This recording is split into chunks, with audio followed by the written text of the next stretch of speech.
Good day, Sir Alex. Ako nga pala si Julia. Ikukwento ko lang ang aking maikling karanasan sa aswang. Maikli lang ito pero base sa tunay na pangyayari. 16 years old ako nang mangyari ito. Buntis ang aking kapatid noon sa pangalawa nilang anak at kasalukuyang nakabakasyon silang mag-asawa sa amin. Gano'n naman talaga si ate. Umuuwi talaga yon tuwing may panahon para makamusta kaming lahat, lalo na ang aming mga magulang. Pero bago tayo madako sa pinakabuod ng kwento, i-describe ko lang po yung buong lugar namin. Ang bahay namin, sir, kahit hindi simentado ay medyo malaki rin. Mayroon po itong 3 kwarto. Ang dingding ay gawa lamang sa kalakat. Luma na kung kaya may mga bahaging butas-butas na. Ang bintana naman ay grills, ngunit gawa lang din po sa kawayan at ang pinakatabing nito ay kurtina lamang. Ang palibot ng bahay namin, sir, ay maraming bulaklak na tanim ni mama na lagpas tao ang taas. Mga gumamela, sampagita at kung ano-ano pang mayroong magagandang kulay na bulaklak kapag namumukadkad.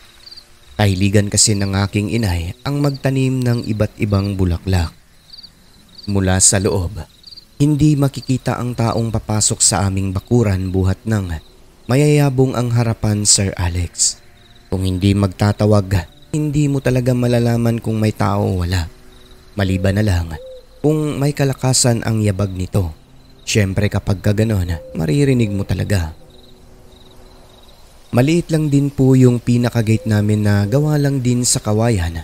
Tipong tao lang at motor ang pwedeng makapasok. Wala kaming alagang hayop sa amin, Sir Alex, kasi takot ang nanay ko dahil may insidente noon na kamag-anak namin na narabis. Sa tabi naman po ng kalsada ay mayroong maliit na daluyan ng tubig papunta sa mga palayan. Kahit maliit lang, maingay ang agos nito at maririnig mo talaga kapag nasa labas ka ng bahay.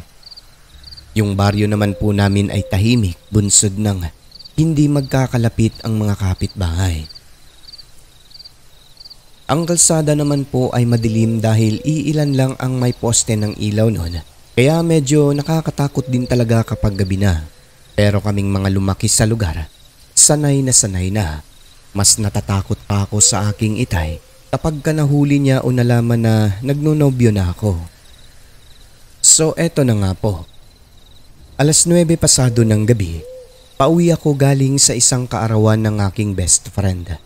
Hinatid ako ng aking nobyo pero hanggang sa kanto lang kasi nga pasikreto pa yung aming relasyon. So habang naglalakad, may nararamdaman ako na kakaiba. Yun bang bigla na lang kinikilabutan ng walang dahilan at para bang may bumubulong sa akin na dalian ko sa pag-uwi, kung kaya naisipan kong magmadali na. So nung makarating ako sa bahay namin, sir, upang hindi makaabala sa mga natutulog, nagdahan-dahan ako sa pagpasok sa aming bakuran. Yung maliit na gate namin ay talagang inangat ko pa para hindi magkaroon ng ingay. At dahil sarado ang pintuan ng bahay, umikot ako ngayon, sir, sa likod kasi balak kong gisingin ang kapatid kong isa na natutulog sa kwarto naming dalawa. Ngunit sa di inaasahang pangyayari, nang makarating ako sa dulo ng bahay, bumungad sa mga mata ko ang isang aswang na nooy may hinihila sa kwarto ng kapatid naming buntis. Yung kurtina ng bintana talaga namang nasa labas na. Sa maniwala kayo o hindi ay kitang-kita ng dalawang mata ko ang nakakatakot na figura at hitsura ng aswang dahil meron pong maliit na ilaw sa bandang kusina namin. Naabot ang liwanag hanggang sa may bintana ng kwarto nila ate. Kahit hindi masyadong maliwanag, klaro ko talaga ang mukha ng aswang. Tao siya, Sir Alex, pero maitim ang buong katawan. Payat, pulang-pula ang bilugang mga mata tapos parang basa ang buong katawan na walang kasuotan. At eto pa, pagkasigaw ko, pagkalingon niya sa aking kinaroroonan, parang aso itong tumakbo papunta sa likurang bahagi ng aming bakuran, kung saan walang kabahayan hanggang sa maglaho sa dilim. Sobrang nakakapanindig balahibo kasi Parang naging aso talaga siya, Sir Alex. Ako naman, sa labis na pagkagulat at sindak ay talaga namang napatili ng wala sa oras kung kaya lahat ng tao sa bahay namin ay nagising at nagkagulo kasi akala nila may nangyari sa aking masama. At nang malaman ng aking mga magulang na aswang ang dahilan kung bakit ako nagsisigaw sa labas, sinabihan ako ni Nanay na Mirese kasi nga bakit sobrang gabi na akong umuwi. Ngunit sa huli, sir, ay labis ang pasalamat nilang lahat sa akin, lalong-lalo na yung kapatid kong buntis. Sapagkat base sa kwento ni ate, siya talaga at ang sanggol niya sa sinapupunan ang pakay ng aswang na yon. Na kung hindi raw ako dumating ng gabi na yon, baka nabiktima na siya ng nilalang kasi yung kumot niya nun ay hinihila pala ng aswang at nasa bintana na. Ang nakakapagtaka lang doon, hindi man lang daw sila nakaramdam o nagising na may humihila sa kumot nila. Matapos ang nakakatakot na karanasan na yon, kada hapon ay nagpapausok na ang aking inay at naglalagay ng mga insenso at kung ano-ano pang pangtaboy na binili niya sa palengke. Naglalagay din siya ng asin sa mga bintana at sa palibot ng bahay namin sa labas. Kahit umuwi na yung ate ko nun sa kanila, patuloy na ginagawa ni mama yun para makasiguro na hindi na babalik ang aswang. Simula nun, sir, kahit papano, hindi naman na po naulit ang pangyayari na yon. Kaya nasabi namin nila mama, si ate talaga ang pakay ng aswang. Na kung hindi ako dumating ng gabi na yon, malamang sa malamang, wala na ang sanggol sa kanyang sinapupunan. Ako naman, nang dahil sa karanasan ay hindi na masyadong lumalabas ng gabi. Bahala na, sabi ko pa, kahit na magkahiwalay kami ng nobyo ko noon na asawa ko na ngayon, wala na akong pakialam. Sapagkat nagkaroon din talaga ng trauma dahil napatunayan ko sa aking sarili na tunay ang mga aswang. Hindi lang natin alam, nandyan lang sila kasama nating namumuhay. Nakamasid na kung minsan hindi mo lang nalalaman, nakakausap mo lang.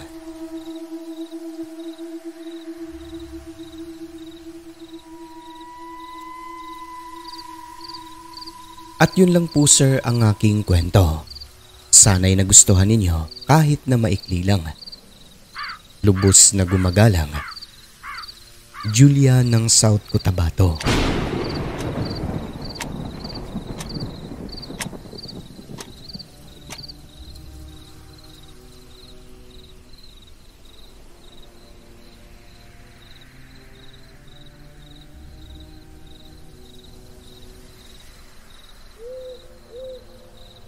Isang mapagpalang araw po, Sir Alex. Ibabahagi ko lang ang maikling kwento ng aking tatay tungkol sa nangyari sa kanyang mga kasamahan sa minahan. Noong binata pa ang aking tatay, sir, sa bundok sila nakatira nila lolo. Malayo sa kabiasnan ang lugar na yon at walang malapit na kapitbahay. At kung meron man, kabilang bundok pa matatagpuan. Pagsasaka ang hanap buhay ni lolo. Nagtatanim siya ng mais at kung ano-anong gulay doon na binibenta sa bayan kapag nakaani na. Wala mang kayamanan ngunit masaya sila dahil sama-sama ang buong pamilya at kontento sa kung ano lang ang meron sa kanila. Hanggang sa nakilala ni Papa si Calvin at yung tiyuhin nito sa baryo na parehong mga minero. Kada uwi ng dalawa, sir, galante sila sapagkat malaki ang kinikita kapag makaswerte sa trabaho. Gusto mo bang magkaroon din ng pera, King? Abay, oo naman. O, sama ka sa amin ni Tiyo. Magmimina tayo. Maraming pera dun. Sige bay, sama ako. Kausapin ko si Papa. Tugon ng aking itay. Ayon sa tiyuhin ng kanyang kaibigan, umalis daw kasi yung isa nilang kasamahang baguhan kasi matatakutin daw sa dilim kung ano-ano ang nakikita at parang wala sa tamang katinuan. Nainganyo naman si Papa sa kaibigan kung kaya sumama ito upang maging katulad nilang mga minero at magkaroon din ng pera kapag uuwi dun sa bundok. So ayun na nga, tatlo sila noon. Pagdating sa lugar ayon kay Papa, may nadaanan silang iilang bahay na maliit at yung isa ay may nakatirang matandang nagbebenta ng mga kakanin at kung ano-anong pagkain. Tugon ng tiyuhin ng kanyang kaibigan, hindi raw magkumpiyansa sa sityo na yon dahil maraming kababalaghang nangyayari. Hindi raw sila bumibili ng mga pagkain doon tulad ng mga suman at kung ano-ano pang kakanin gawa ng usap-usapang aswang ang karamihan sa mga taong nagbebenta ng ganun doon, nang hahawa. Magkakadugo lang daw ang mga yon at may mga usap-usapan na nanghahawa di umano ng mga dayo. At yun na nga, nang tumagal sa lugar, pagkukwento ng aking itay, parang totoo na maraming aswang kasi normal na lang sa mga kasama niya ang makarinig ng mga paghuni ng tiktik at aswang kada gabi na tipong napapadaan lang naman. Hinahayaan lang nila, hindi binibiro, sapagkat naniniwala rin sila na totoo ang mga ganitong nilalang dahil maraming ang aswang sa lugar na yon. May mga bantog pero hindi naman nakitang naging aswang o may pinatay na tao. Kapag bibiruin mo daw kasi yan, magagalit at talagang ikay babalikan. Samantala, yung tinirhan nila sa bundok ay kubo lamang sir.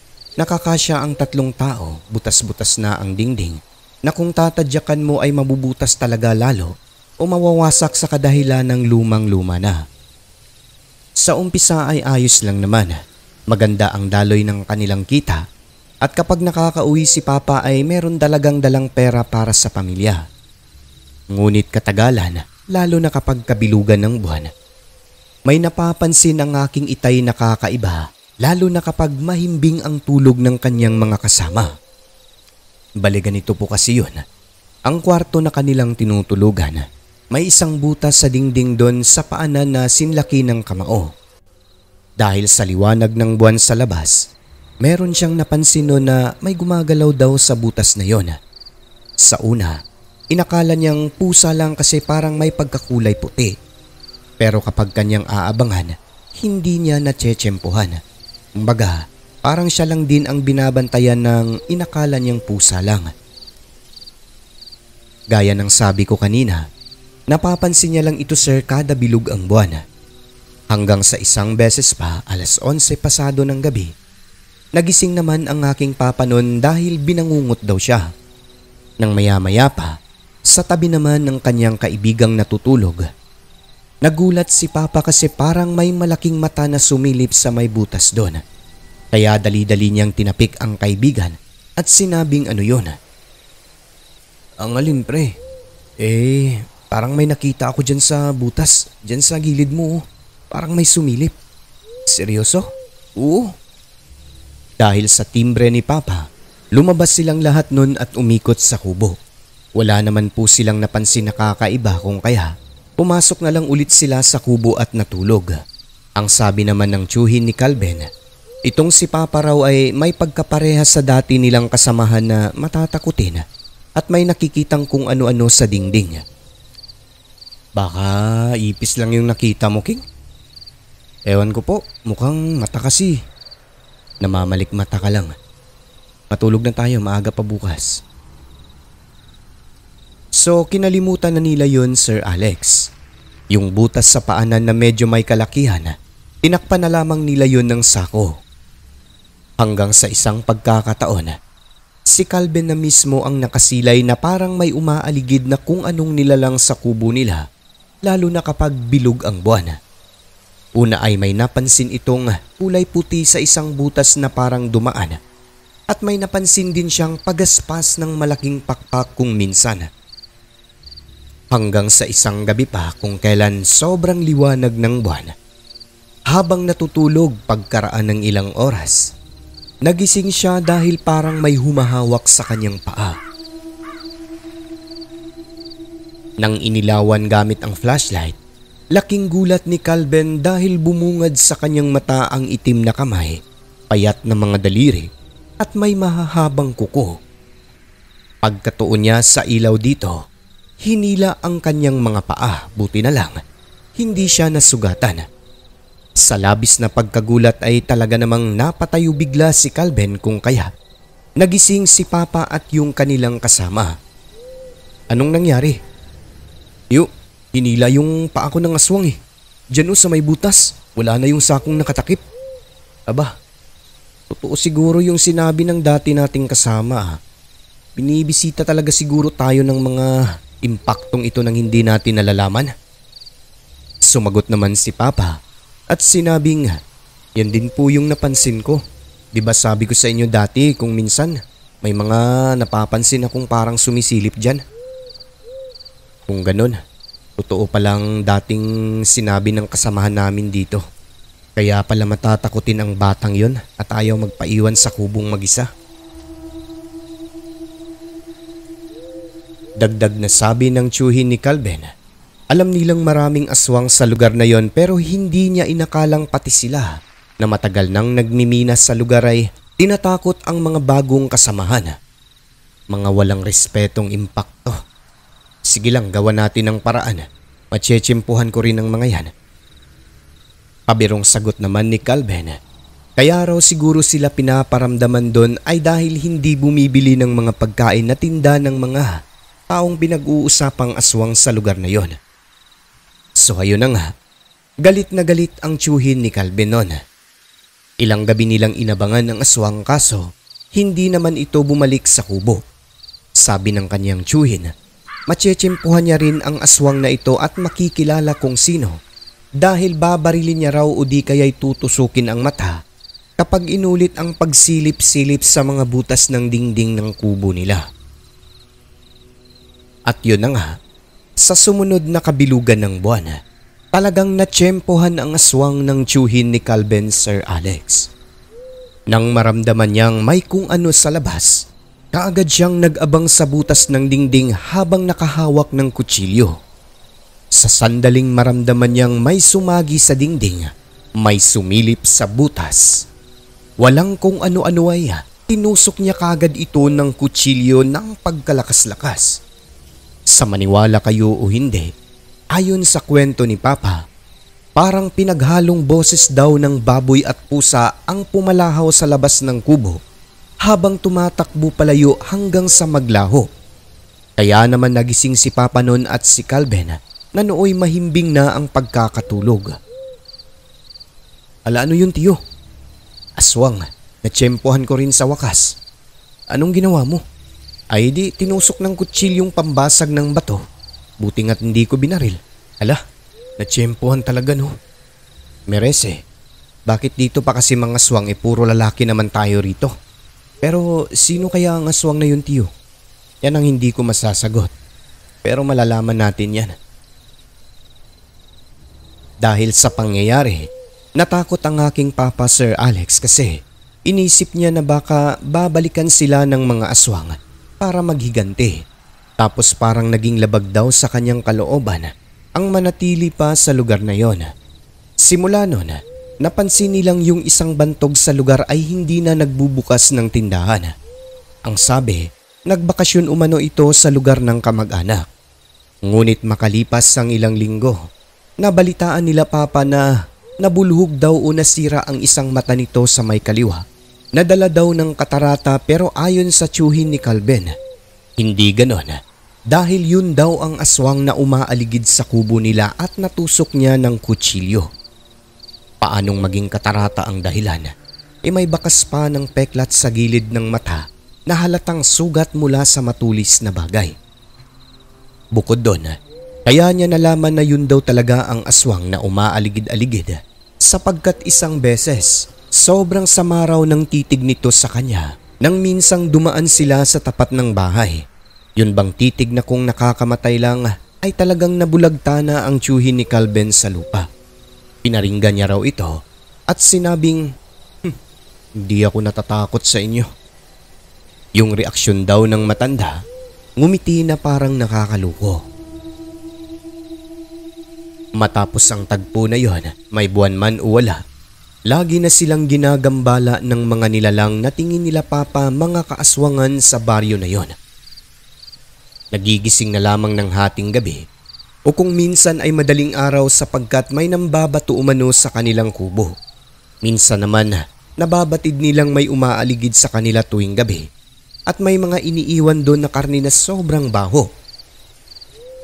Ang pinaka nakakakilabot na naging karanasan nila sa lugar na yon ay yung may isang sobrang agresibong aswang, Sir Alex, na nagpaikot-ikot sa kanilang kubo.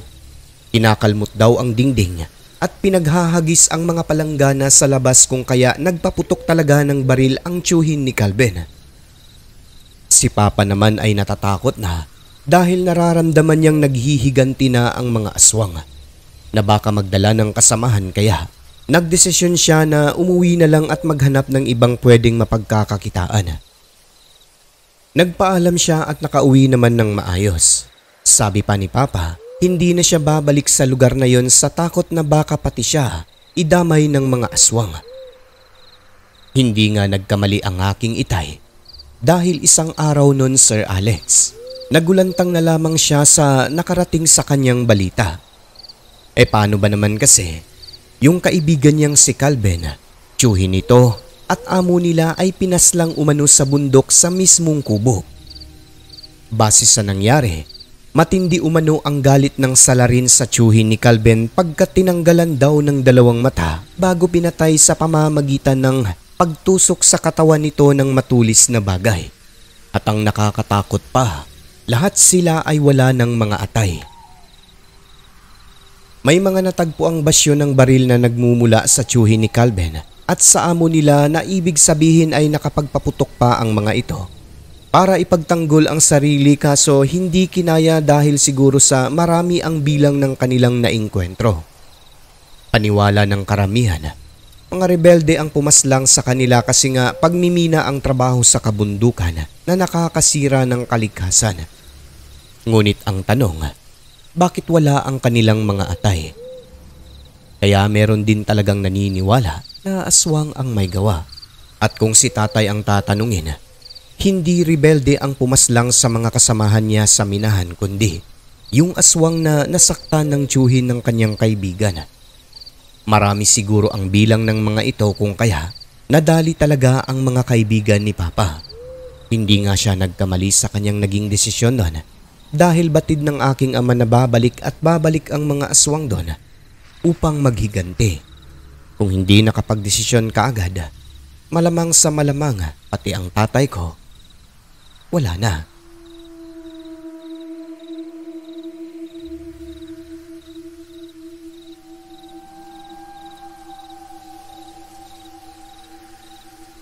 At yun na po ang kwento ni Papa, Sir Alex. Hanggang sa muli. Aming ng Mindanao.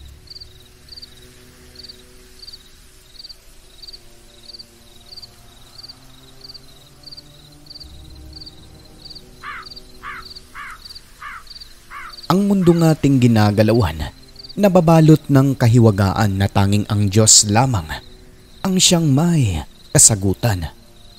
Ako po si Alex. Magandang gabi.